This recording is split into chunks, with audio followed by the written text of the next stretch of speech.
Hello friends, cake and കേക്സിൻ്റെ പുതിയ വീഡിയോയിലേക്ക് എല്ലാവർക്കും സ്വാഗതം. വളരെ യൂസ്ഫുൾ ആയിട്ടുള്ള കുറച്ച് ടിപ്പുകൾ കളക്ട് ചെയ്തിട്ടാണ് വന്നിരിക്കുന്നത്. അപ്പോൾ ഇന്നത്തെ ഈ ടിപ്പുകൾ കണ്ടാൽ നിങ്ങൾ തന്നെ ഞെട്ടിപ്പോവും. വളരെ യൂസ്ഫുൾ ആയിട്ടുള്ള ടിപ്പുകളാണ്. അപ്പം സമയം കളയേണ്ട, നമുക്ക് നേരെ വീഡിയോയിലേക്ക് പോകാം. ഫസ്റ്റ് ടിപ്പ്, ഞാനിവിടെ ഒരു ഗ്യാസ് സേവിങ് ചെയ്യാനുള്ള എളുപ്പത്തിലുള്ള ഒരു അടിപൊളി ടിപ്പാണ് ഞാൻ കാണിക്കുന്നത്. അതായത് നമ്മളിപ്പോൾ കപ്പ അല്ലെങ്കിൽ കാച്ചിൽ, ചേമ്പ് ഇങ്ങനെയൊക്കെ പുഴുങ്ങുമ്പോൾ നമ്മൾ അടുപ്പത്ത് വെച്ച് ഇങ്ങനെ വേവിക്കാതെ കുക്കറിൽ വെച്ച് ഒരു ഫിസിൽ അടുപ്പിക്കുകയാണെങ്കിൽ ഇതെല്ലാം പെട്ടെന്ന് വെന്ത് കിട്ടും. അങ്ങനെ നമുക്ക് ഗ്യാസ് സേവ് ചെയ്യാം. അതുപോലെ തന്നെ നമുക്ക് മുട്ടയൊക്കെ പുഴുങ്ങാനുണ്ടെങ്കിൽ നേരെ ഈ ചേമ്പിൻ്റെ കൂടെ കാച്ചിലിൻ്റെ കൂടെ കപ്പയുടെ കൂടെയോ മുട്ട ഒന്നിട്ട് വേവിക്കുകയാണെങ്കിൽ ആ ഒരു ഫിസിലടിച്ചാൽ കപ്പയൊക്കെ ആണെങ്കിൽ അതിൻ്റെ കൂടെ തന്നെ ഇതുപോലെ അതിൻ്റെ മുട്ടയെ നല്ലപോലെ പുഴുങ്ങിയെടുക്കാൻ പറ്റും കേട്ടോ. അപ്പോൾ ഞാൻ ഇവിടെ ഒരു ഫിസിലടുപ്പിച്ചെടുക്കുന്നുണ്ട്. പിന്നെ 3 മുട്ടയാണ് വെക്കുന്നത്. നല്ല കഴുകി വൃത്തിയാക്കിയതിന് ശേഷം വെക്കാനുണ്ട്. അപ്പം നിങ്ങളിങ്ങനെ ചെയ്ത് നോക്കും. അങ്ങനെ ആകുമ്പോൾ നമുക്ക് സെപ്പറേറ്റ് ആയിട്ട് മുട്ടയെ പുഴുങ്ങുകയും ചേമ്പും കാച്ചിലും ഇതൊന്നും പുഴുങ്ങും ഒന്നും വേണ്ടല്ലോ. പെട്ടെന്ന് തന്നെ ഈ ഒരൊറ്റ കുക്കറിൽ കപ്പയുടെ കൂടെ ഇതുപോലെ ഇട്ട് നമുക്ക് ഒരു ഫിസിലടുപ്പിച്ചെടുക്കുകയാണ്. മുട്ട പൊട്ടത്തുമില്ല, പെട്ടെന്ന് വെന്ത് കിട്ടുകയും ചെയ്യും. അപ്പോൾ ഇത് നിങ്ങൾ എങ്ങനെ ആരും ചെയ്ത് നോക്കിയിട്ടുണ്ടെങ്കിൽ കമൻറ്റ് ചെയ്യണേ. അപ്പോൾ ഞാൻ ഇത് വേവിച്ചിട്ടെടുത്ത് കാണിക്കാം. മുട്ട ഒരു തുള്ളി പോലും പൊട്ടിപ്പോയിട്ടില്ലേ. നമ്മുടെ കാച്ചിലാണ് ഞാൻ ഇപ്പോൾ ഈ വെച്ചിരിക്കുന്നത്. കാച്ചിൽ നല്ല വേകുകയും ചെയ്തു, പക്ഷേ മുട്ട ഇട്ട് പൊട്ടിപ്പോയിട്ടുമില്ല. കണ്ടോ, കാച്ചിൽ നല്ല വെന്തത് കണ്ടില്ലേ, മുട്ട കണ്ടില്ലേ, സൂപ്പറായിട്ട് അതേ വീട് തന്നെ ഒരു തുള്ളി പോലും പൊട്ടായിരിക്കും. ഇനി നമുക്ക് പെട്ടെന്ന് കറി വെക്കാനാണെങ്കിൽ ഒക്കെ ഇങ്ങനെ ചെയ്താൽ മതി. അപ്പോൾ ഗ്യാസ് നമുക്ക് സേവ് ചെയ്യാൻ പറ്റും. നിങ്ങളൊന്ന് ചെയ്ത് നോക്കൂ. വളരെ യൂസ്ഫുൾ ആയിട്ട് ടിപ്പാണ്. അപ്പോൾ ഇങ്ങനെ അറിയാത്തവരാരെങ്കിലും ഉണ്ടെങ്കിൽ ഇതൊന്ന് ചെയ്ത് നോക്കിയിട്ട് കമൻറ്റ് ചെയ്യും കേട്ടോ. ഇനി അടുത്ത ടിപ്പ് വളരെ യൂസ്ഫുൾ ആയിട്ട് ടിപ്പാണ്. നമ്മളിതുപോലെ നമ്മൾ കിച്ചണിലാണെങ്കിലും നമ്മുടെ റൂമിലാണെങ്കിലും എവിടെയാണെങ്കിലും ചാർജർ ഇങ്ങനെ കുത്തി വെക്കുമ്പോഴത്തേക്ക് ഈ ചാർജിൻ്റെ വള്ളി ഇങ്ങനെ തൂങ്ങിക്കിടക്കും അല്ലേ. അപ്പോൾ നമ്മൾ എന്തെങ്കിലും സാധനം, ഇപ്പോൾ ഞാൻ കിച്ചണിലാണ് ഇങ്ങനെ കുത്തിയിരിക്കുന്നത്, അപ്പോൾ നമ്മൾ എന്തെങ്കിലും സാധനമൊക്കെ എടുക്കാൻ വേണ്ടി അങ്ങോട്ട് വരുമ്പോഴത്തേക്കും ചിലപ്പോൾ ചാർജർ ഇങ്ങനെ തൂങ്ങി കിടക്കുന്നത് കാരണം പെട്ടെന്ന് നമ്മുടെ കൈ തട്ടി ചാർജറും മൊബൈലും എല്ലാം താഴെ പോകാൻ സാധ്യത കൂടുതലാണ്. മൊബൈലൊക്കെ പൊട്ടിപ്പോവും. അപ്പോൾ ഇങ്ങനെ ചാർജർ ഇങ്ങനെ കുത്തിയിട്ടാലും ചാർജിൻ്റെ വള്ളി ഇങ്ങനെ തൂങ്ങി കിടക്കാതിരിക്കാൻ വേണ്ടി ഇതുപോലെ ക്ലിപ്പ് ഉണ്ടെങ്കിൽ ഇതിനടുത്ത് എന്തെങ്കിലും കുപ്പിയോ എന്തെങ്കിലും സാധനം ഉണ്ടെങ്കിൽ ഇതുപോലെ ഒന്ന് കുത്തി വെക്കുക. നിങ്ങളുടെ ക്ലിപ്പ് ഇല്ലെങ്കിൽ നമ്മുടെ ഇതുപോലെ തലയിൽ കുഞ്ഞു കുട്ടികളൊക്കെ ഉണ്ട്, തലയിൽ ഇങ്ങനെ കുത്തി വെക്കുന്ന ചെറിയ ക്ലിപ്പില്ലേ, അതാണെങ്കിലും മതി. അത് വെച്ചൊന്ന് കുത്തി വെക്കുകയാണെങ്കിൽ ആ ചാർജർ കുത്തി വെച്ചിരിക്കുന്ന വള്ളി അവിടെ ഒതുങ്ങിയിരുന്നോളും. അപ്പോൾ ഇത് നിങ്ങളൊന്ന് ചെയ്ത് നോക്കും. വളരെ നല്ലൊരു ടിപ്പാണ്. നമ്മൾക്ക് കൈ തട്ടിയാലും മൊബൈലും പോകത്തില്ല, ചാർജർ വള്ളിയും പോകത്തില്ല. അത് നിങ്ങൾ ചെയ്ത് നോക്കൂ കേട്ടോ.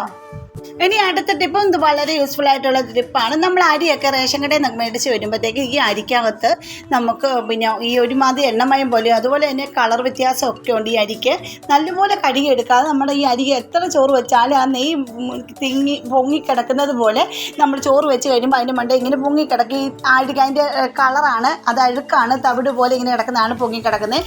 അപ്പോൾ നമ്മളിത് കഴുകുമ്പോൾ നമ്മൾ ആദ്യം ശ്രദ്ധിക്കേണ്ടത് കുറച്ച് ഉപ്പ് പൊടി അല്ലെങ്കിൽ ഉപ്പ് കല്ലിട്ടൊന്ന് നമ്മുടെ അരി നല്ല ഞെവിടി കഴുകുക. ആദ്യം ഒന്ന് ഉപ്പ് കല്ലിട്ടോ ഉപ്പ് പൊടി ഇട്ടിട്ടോ ഒന്ന് നല്ലപോലെ ഒന്ന് മിക്സ് ചെയ്ത് എടുത്തതിന് ശേഷം നല്ലപോലെ ഞെവിടി ഇത് കഴുകണം. ഇതിപ്പോൾ ഞാൻ ഒറ്റ കഴുകൽ ആദ്യം കാണിക്കാം. ഇപ്പോൾ കണ്ടില്ലേ, ഞാൻ അങ്ങനെ ചെയ്തതിന് ശേഷം കണ്ടില്ലേ നമ്മുടെ ആ അരിയുടെ കളർ കണ്ട. പക്ഷേ ഒറ്റ കഴുകിൽ തന്നെ നല്ല വെളുത്തിട്ടുണ്ട് അരി, കണ്ടോ. അപ്പോൾ ആ ഒരു കഴുകിൽ നല്ലപോലെ വെളുക്കാനെങ്കിൽ 2-3 പ്രാവശ്യം ഒന്ന് കഴുകിയെടുക്കുക. അതിൻ്റെ കൂടെ ഇച്ചിരി ചൂടുവെള്ളം കൂടെ ഒഴിച്ചിട്ട് കഴുകിയെടുക്കുകയാണെങ്കിൽ നല്ല അടിപൊളി അരിയായിരിക്കും. ഇങ്ങനത്തെ ഒരു ചോറ് വെച്ചാൽ നല്ല വെളുത്ത നല്ല പൂവോളത്തുള്ള ചോറ് നമുക്ക് റെഡിയാക്കി എടുക്കാൻ പറ്റും. അപ്പോൾ ഇനി അടുത്ത ടിപ്പ്, ഞാൻ ഇവിടെ ഒരു ബൗൾ എടുത്തിട്ടുണ്ട്. അതിലേക്ക് 1 ഗ്ലാസ് വെള്ളം ഒഴിച്ച് കൊടുക്കുന്നു. 1 ഗ്ലാസ് ആയിട്ട് 1 കപ്പ് വെള്ളത്തോളം ഞാൻ എടുത്തിട്ടുണ്ട്. അപ്പോൾ ഈ വെള്ളത്തിലോട്ട് ഞാൻ കുറച്ച് വിനാഗിരി ഒഴിച്ച് കൊടുക്കണം. ഒരുപാട് വിനാഗിരിയുടെ ആവശ്യമൊന്നുമില്ല. നമുക്ക് കുറച്ച് വിനാഗിരി, അതായത് 1 ടീസ്പൂണോളം വിനാഗിരി ഞാൻ ഒഴിച്ച് കൊടുക്കുന്നുള്ളൂ. എന്നിട്ട് ഇതിലേക്ക് നമ്മൾ സവാളയൊക്കെ അരിയുമ്പോൾ നമ്മുടെ കണ്ണ് നീറാറില്ലേ.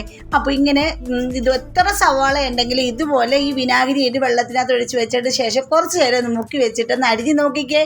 കണ്ണരിയത്തേ ഇല്ല, കണ്ണിൽ നിന്ന് ഒരു തുള്ളി വെള്ളം വരത്തില്ല കേട്ടോ. അപ്പോൾ അത് ഇതൊന്ന് ചെയ്ത് നോക്കൂ. എന്നിട്ട് ഞാൻ അതെടുത്ത് മാറ്റിയിട്ടുണ്ട്. കുറേ നേരം കഴിഞ്ഞ് അതെടുത്തങ്ങ് മാറ്റിയായിരുന്നു. അതിനുശേഷം നമ്മൾ ഈ സവാള അരിഞ്ഞ തൊലി ഉണ്ടല്ലോ ആ വെള്ളത്തിലിട്ട് കൊടുക്കുക. ഇതൊരു സബ്സ്ക്രൈബർ ചോദിച്ച ഒരു ടിപ്പാണ് കേട്ടോ. അപ്പോൾ ഈ ചെടികളൊക്കെ വളർത്തുമ്പോൾ ചെടികളൊക്കെ പെട്ടെന്ന് പൂവൊന്നും ഇടാതെ അതൊക്കെ മുരടിച്ച് പോവുകയും അതുപോലെ തന്നെ പെട്ടെന്ന് ചള്ളായിപ്പോയി പുഴുവൊക്കെ കയറുന്നില്ലേ. അപ്പോൾ നല്ലപോലെ പൂടാൻ നല്ല കരുത്തോടു കൂടി വളരാനും ഒരു സബ്സ്ക്രൈബർ ചോദിച്ചൊരു ടിപ്പാണിത്. അതിനായിട്ട് നമുക്ക് ആദ്യം വേണ്ടത്, ഇപ്പോൾ ഞാൻ വിനാഗിരി എടുത്ത അതേ അളവിൽ തന്നെ വിനാഗിരി എടുക്കുക. അതിനുശേഷം ഇതുപോലെ ആ വെള്ളത്തിലോട്ട് തന്നെ നമ്മുടെ സവാളത്തൊലിയും അതുപോലെ മുട്ടത്തോടുമാണ് ഞാൻ ഇട്ട് കൊടുക്കുന്നത്. ഇത് കൈ കൊണ്ട് ആ വിനാഗിരിയും വെള്ളവും ചേർന്ന് അത് മിക്സ് ചെയ്തിട്ട് നമ്മുടെ കൈ കൊണ്ട് വന്ന് നല്ലപോലെ ഞെവിടി കൊടുക്കാം. ഇതേ രീതിയിലൊന്ന് ഞെവിടി കൊടുത്തിട്ട് ഇപ്പം നമ്മുടെ കുറച്ച് നേരം ഒന്ന് റെസ്റ്റ് ചെയ്യാൻ വെക്കണം കേട്ടോ. അതിൻ്റെ സത്തെല്ലാം അതിലിറങ്ങണം. നമുക്കിത് അരിച്ചെടുക്കുകയൊന്നും വേണ്ട, ഇതോടെ തന്നെ കൊണ്ടൊഴിക്കാം നമുക്ക്. ഇപ്പോൾ ഞാനിവിടെ ഒഴിക്കുന്നത് കരിയാപ്പിൻ്റെ ചുവട്ടിലും അതുപോലെ തന്നെ നമ്മുടെ കറ്റാർവാഴയുടെയൊക്കെ ചുവട്ടിലാണ്. കറ്റാർവാഴയൊക്കെ പെട്ടെന്ന് തന്നെ ചള്ളായി പോകാൻ സാധ്യത കൂടുതലാണ്. അപ്പോൾ അതാണെങ്കിലും നമുക്ക് നല്ലപോലെ വളർത്തിയെടുക്കാൻ പറ്റും. അതിൻ്റെ ചുവട്ടിൽ ഒഴിച്ച് കൊടുത്താൽ മാത്രം മതി കേട്ടോ. അതുപോലെ തന്നെ നിങ്ങൾക്ക് എൻ്റെ വീഡിയോസ് ഇഷ്ടപ്പെടുന്നുണ്ടെങ്കിൽ നമ്മുടെ ഫാമിലിയിലൊന്ന് ജോയിൻ ചെയ്ത് സപ്പോർട്ട് ചെയ്യണേ. പിന്നെ സബ്സ്ക്രൈബ് ചെയ്യാതെ ആരെങ്കിലും കാണുന്നവരുണ്ടെങ്കിൽ ഒന്ന് സബ്സ്ക്രൈബ് സപ്പോർട്ട് ചെയ്യാൻ മറക്കരുതേ.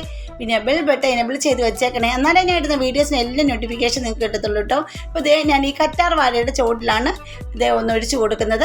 ഇത് കണ്ട് ഞാനിങ്ങനെ ഇങ്ങനെയൊക്കെയാണ് ഞാൻ ചെയ്യാറുള്ളത്. ഇതിൽ ഈച്ച അതുപോലെ കൊതുകൊന്നും വരുത്തൊന്നുമില്ല. ഇങ്ങനെ ഒന്ന് ചെയ്ത് വെച്ച് വളർത്തിയെടുത്തതാണ്. ഇപ്പോൾ ഞാൻ കറിവേപ്പിൻ്റെ ചുവട്ടിലും ബാക്കി കൊണ്ട് ഒഴിച്ച് കൊടുക്കുന്നുണ്ട് കേട്ടോ. ഇതിങ്ങനെ തന്നെ നിങ്ങൾ ചെടിയുടെ ചുവട്ടിലും ചെയ്താൽ മതി. അപ്പോൾ നല്ലപോലെ ചെടികൾക്ക് ഒക്കെ ചെയ്തോളും, പൂക്കളൊക്കെ ഇട്ടോളും. അതുപോലെ കറിവേപ്പില തൈയൊക്കെ ഉണ്ടെങ്കിൽ ഇങ്ങനെ ചെയ്ത് കൊടുക്കുക. കറിവേപ്പിലയൊക്കെ നല്ല സൂപ്പറായിട്ട് തഴച്ച് വളരും കേട്ടോ. ഇനി അടുത്ത ടിപ്പ്, ഞാനിപ്പോൾ ഇവിടെ കുറച്ച് കത്രിക്കയാണ് എടുത്തിരിക്കുന്നത്. നമ്മുടെ ഈ കത്രിക്കയ്ക്ക് നല്ലൊരു കട്ടിയാണല്ലോ കണ്ടേ. അപ്പോൾ നല്ലൊരു സോഫ്റ്റായി കിട്ടാനും അത് മാത്രമല്ല ഈ കത്രികയുടെ അകത്തെ ഈ കുരുവില്ലേ, ചെറിയ ചെറിയ കുരുവൊക്കെ പോകാനും ഒക്കെയുള്ള അടിപൊളി ടിപ്പാണ്. നമ്മളിങ്ങനെ കഴുകുമ്പോൾ ഈ ഒരു കറയുണ്ട് ഇതിൽ, ഇതങ്ങ് പോകണമെങ്കിൽ മാത്രമേ കറി വെച്ചാലും മെഴുക്കോട്ട് വെച്ചാലും നല്ല ടേസ്റ്റ് ആയിട്ട് ഇരിക്കത്തുള്ളൂ. അല്ലെങ്കിൽ ഒരു സൈസ് കയ്പ്പാണ് അല്ലേ. അപ്പോൾ ഈ കുരു ഫുള്ള് കളയണം. അതിനായിട്ട് നമുക്കിവിടെ വേണ്ടത് കുറച്ച് ഉപ്പുപൊടിയാണ്. ഉപ്പുകല്ലാണ് ഏറ്റവും നല്ലത്. അതിട്ടതിന് ശേഷം ഒന്ന് കൈ കൊണ്ട് ഇങ്ങനെ ഞെവിടിയിട്ടൊന്ന് അടച്ച് വെച്ചേക്കണം. കുറച്ച് കഴിയുമ്പോൾ നമുക്ക് കാണാൻ പറ്റും നല്ലപോലെ മയമാവുകയും അതിൻ്റെ കുരുവൊക്കെ ഇളകി പോവുകയും ചെയ്യും കേട്ടോ. അങ്ങനെ നമുക്ക് കറിയൊക്കെ വെച്ചാൽ കയ്പൊന്നും ഉണ്ടാകത്തുമില്ല. അതൊന്ന് ചെയ്ത് നോക്കൂ. ഇനി അടുത്ത ടിപ്പ്, ഞാനിവിടെ കുറച്ച് സോപ്പ് എടുത്തിട്ടുണ്ട്, കൂടെ തന്നെ കുറച്ച് ദോശമാവ് എടുത്തിട്ടുണ്ട്. ഇതെന്തിനാണെന്ന് കണ്ടു നോക്കൂ. വളരെ അടിപൊളി ഒരു ടിപ്പാണിത്.